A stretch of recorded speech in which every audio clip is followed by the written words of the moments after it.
आज की जो प्रेस वार्ता हमने बुलाई है, मैं सारे ही मीडिया कर्मियों का शुक्रगुजार हूँ कि वो कम समय में यहाँ पहुँचे हैं।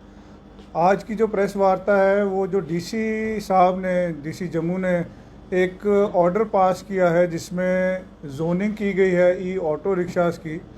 उसके तहत जो इम्प्लीमेंटेशन का उन्होंने अपनी वार्ता ऑर्डर में पास किया है, उसके कुछ इश्यूज जो हैं वो उठे थे और मीडिया में कुछ लोगों ने बयानबाजी की। ऑल जे एंड के ट्रांसपोर्ट वेलफेयर एसोसिएशन के तहत जो हम एक वेलफेयर ट्रांसपोर्ट का कर रहे हैं, आज हमें ये बहुत ज़रूरी लगा कि हमें एक प्रेस कॉन्फ्रेंस बुलानी है जिसमें हम अपना पक्ष रखना चाहते हैं कि किस तरीके से ये जो ऑर्डर पास किया गया, इसकी क्या कार्रवाई हुई थी और कैसे इस चीज़ को तैयार किया गया था। तो मेरे साथ विजय सिंह चिप जी हैं जो प्रेसिडेंट हैं ऑल जे एंड के ट्रांसपोर्ट वेलफेयर एसोसिएशन के, और नए नियुक्त किए गए वाइस प्रेसिडेंट गौरव जी जो श्री माता वैष्णो देवी ई रिक्शा ई ऑटो यूनियन के प्रेसिडेंट हैं, वो हमारे साथ हैं आज। और हम आज आपके माध्यम से अपना पक्ष रखना चाहेंगे। विजय सिंह चिप जी आपको बताएंगे कि ये कैसे तैयार किया गया था और क्या इसकी कार्रवाई रही। धन्यवाद सब मीडिया जनों का, क्योंकि ये जो वार्ता हम कर रहे हैं ये ई रिक्शा के रिलेटेड है। तो मैं आपको पीछे ले जाऊंगा जब ये ऑर्डर शुरू हुआ था 2020 में, और 22 में ये ऑर्डर निकला कि ई रिक्शा की जोनिंग होगी, हर तरह का वो प्रैक्टिस जो चल रही थी उसमें मैं सबसे पहले आपके सामने एक चीज़ ज़रूर लाऊंगा कि मैं प्रेसिडेंट हूँ ऑल जे एंड के ट्रांसपोर्ट वेलफेयर एसोसिएशन का। लेकिन उस टीम जब वो बनी थी उसमें भरतभूषण जी और मेरा नाम उसमें था, ऑटोस जो ब्लैक ऑटो शांति स्वरूप जी का नाम था, और ई रिक्शा के रिलेटेड भी नाम थे उसमें। मगर ये जो मीटिंग थी परसों जब मुझे बुलाया गया एज ए मेंबर, मैं क्योंकि ये मेरे साथ भरतभूषण जी नहीं थे, लेकिन उस कमेटी में जो मेंबर नियुक्त किए गए थे, और जैसा मुझे कहा गया था कि गौरव जी भी उसमें मीटिंग में आएंगे, मगर बाद में मुझे शाम को पता चला, क्योंकि 15 मिनट पहले तक गौरव जी का उन्होंने हमें मैसेज दिया था कि गौरव जी भी इसमें मीटिंग में आ रहे हैं, लेकिन बाद में हमें पता चला कि इनके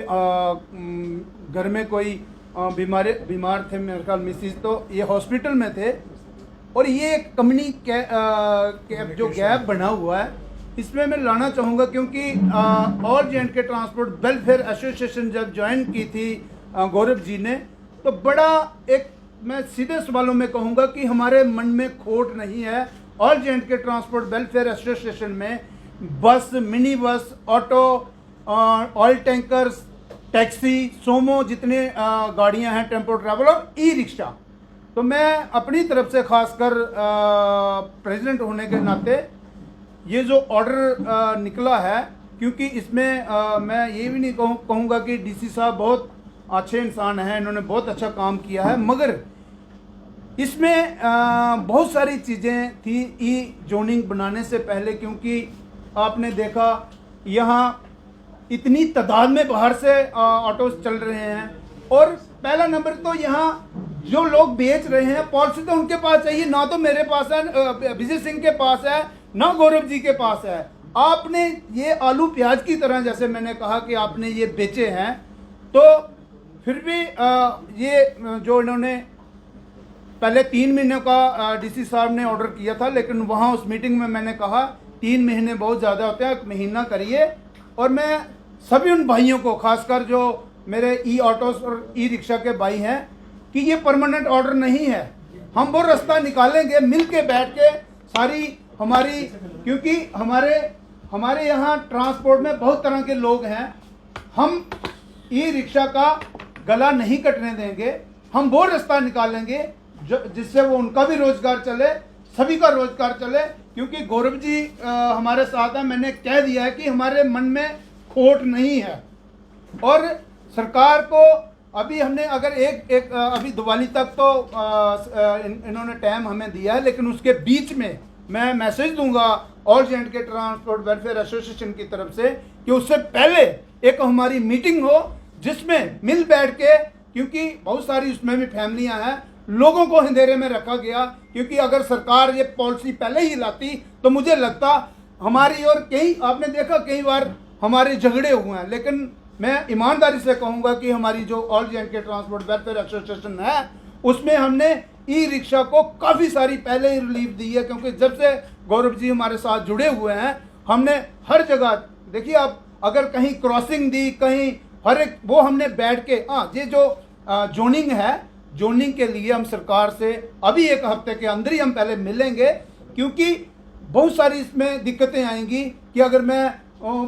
जानीपुर में कहीं रहता हूँ तो मुझे ई रिक्शा चलाने जाना है सतवारी, तो वो कैसे जाएगा? अब क्या डिमांड करते हैं? देखिए हमारी, अब जैसा मैंने कहा है कि हम दोबारा बैठेंगे, और मैं चाहूँगा गौरव जी इसमें और थोड़ी रोशनी लाएं, क्योंकि हमारी जो एक हफ्ते के अंदर जो हमारी मीटिंग होने वाली है उसमें हम बहुत सारे मुद्दे लेके, ताकि लोग जो हैं उसमें वो सफ़र ना करें। जी गौरव जी क्या कहेंगे? देखिए, मैं एक चीज़ क्लियर कर देना चाहता हूँ सभी आप मीडिया बंधुओं के रास्ते से एक मैसेज सभी लोगों को पहुँचाना चाहता हूँ, खासकर जो ई रिक्शा और ई ऑटोज़ चला रहे हैं। देखिए, मेरे को काफ़ी सारे जो हमारी टीम्स हैं उन्होंने मेरे से पूछा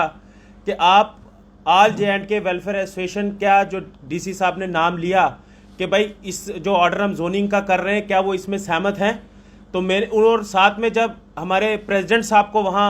मीटिंग में बैठा देखा सब ने मीडिया के द्वारा, तो उन्होंने कहा तो इट्स मीन के कपूर साहब आप भी इस यूनियन के आप मेंबर हो, इट्स मीन के जो आप लड़ाई पिछले 4 साल से लड़ रहे थे कि हम जोन में नहीं चलने के लिए तैयार हैं, तो अगर आपके प्रेसिडेंट साहब वहाँ बैठे थे तो इसका मतलब कि कहीं ना कहीं आप विलिंग है। तो मैंने उसी टाइम मैंने रिक्वेस्ट की चेयरमैन साहब से, प्रेसिडेंट साहब से कि आप इमीडिएट मीटिंग के कॉल करें, इस चीज़ को हम लोगों तक क्लियर पहुंचाएं अपना कि आप वहां थे, किस सर्कमस्टांसिस में थे, या ऑल जे के ट्रांसपोर्ट वेलफेयर एसोसिएशन इस चीज़ के लिए विलिंग है कि हम जो जोनिंग है उसके लिए जो ऑर्डर हुआ उसमें विलिंग है। तो हमने हमारी कल यहाँ मीटिंग हुई, उसमें चिप साहब ने क्लियर कर दिया कि ये इनको वहाँ ये इसलिए नहीं बुलाया गया था कि उस वक्त उस मीटिंग में कि as a transport welfare association के प्रेसिडेंट, ये जो डीसी मैडम लवासा मैम पहले थी, उन्होंने जो कमेटी गठन की थी ये उसके मेंबर थे, तो इनको कहा गया था कि एक मीटिंग है, उस मेंबर्स को इन्होंने कॉल की थी। तो जब ये वहां गए, उसके बाद जब वहां सब कुछ हुआ, तो इट्स मीन के वहां जब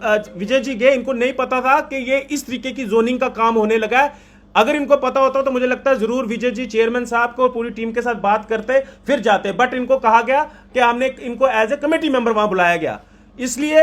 ये चीज मैं क्लियर कर दूं कि जो वहां पे ऑर्डर हुआ है वो बिल्कुल विजय सर को नहीं पता था, विजय साहब को, कि ये आज इस मसले में प्रेस कॉन्फ्रेंस हो रही है। सेकेंडली मैं आपको एक चीज बता दूं, उस प्रेस कॉन्फ्रेंस से कम 2 दिन पहले, और इवन के 4 बजे वो प्रेस कॉन्फ्रेंस थी, उसके 15 मिनट पहले तक मुझे कम से कम ज्यादा नहीं तो 100 से ऊपर कॉल्स आई कि आप 10 मिनट के लिए उस प्रेस कॉन्फ्रेंस में आ जाइए। मैंने उसके एक दिन पहले डीसी साहब, आरटीओ साहब और अथॉरिटी के साथ मीटिंग हुई जिसमें उन्होंने मुझे बुलाया। फ्राइडे को ये सैटरडे को ये प्रेस कॉन्फ्रेंस थी, फ्राइडे को मुझे डीसी ऑफिस बुलाया गया। मैंने उनको वहां रिक्वेस्ट की डीसी साहब से कि सर थोड़ी ये जल्दबाजी है, मैं चाहता हूं छोटी सी रिक्वेस्ट कि आप एक बार हमें थोड़ा सा टाइम दे दें ताकि हमारी पूरी टीम इसके ऊपर डिस्कस करके हम आपके साथ दोबारा आएंगे।